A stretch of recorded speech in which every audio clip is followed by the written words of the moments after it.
ఇప్పుడే champion movie అయితే చూసేసి వచ్చాను. మూవీ చూసాక నాకేమనిపించిందంటే నచ్చేసింది భయ్య. అసలు కథ విషయానికి వస్తే ఇందులో హీరోకి ఫుట్బాల్ అంటే చాలా ఇష్టం. ఇంకా పెద్ద మ్యాచ్లు ఆడడానికి ఇంగ్లాండ్ నుంచి ఆఫర్ అనేది వస్తుంది. అయితే ఈ దారిలో బైరన్పల్లి ఎందుకు వచ్చాడు, రజాకర్స్ బ్రిటిష్ తోని ఫైట్ అండ్ అలాగే లవ్ స్టోరీ, ఇవన్నీ చూడాలంటే పక్క మూవీ అయితే చూడాల్సిందే.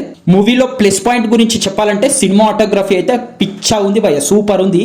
మెయిన్లీ ఇంటర్వెల్ సీల్ ఉంటుంది భయ్య, సూపర్ ఉంటుంది. అదైతే ఓవరాల్ గా ఫస్ట్ హాఫ్ మాత్రం డీసెంట్ గా ఉంటుంది. గిరగిర సాంగ్ మాత్రం ఊపు వస్తుంది థియేటర్ లో చూస్తుంటా. సెకండ్ హాఫ్ లో కొంచెం డల్ అనిపిస్తుంది, కానీ లాస్ట్ 20 మినిట్స్ లో మాత్రం ఉంటుంది భయ్య, మామూలుగా ఉండదు అసలు. మెయిన్లీ పర్ఫార్మెన్స్ విషయానికి వస్తే ప్రతి ఒక్కరు అందరూ బాగా చేశారు. బీజిఎం మాత్రం డీసెంట్ గా ఉంటుంది. సో ఓవరాల్ గా మూవీ నాకెలా అనిపించిందంటే సూపర్ ఉంది భయ్య. ఇంతకీ మీరు మూవీ చూసారా? మూవీ చూడగానే మీకేమనిపించింది వెంటనే కామెంట్ చేసి చెప్పండి.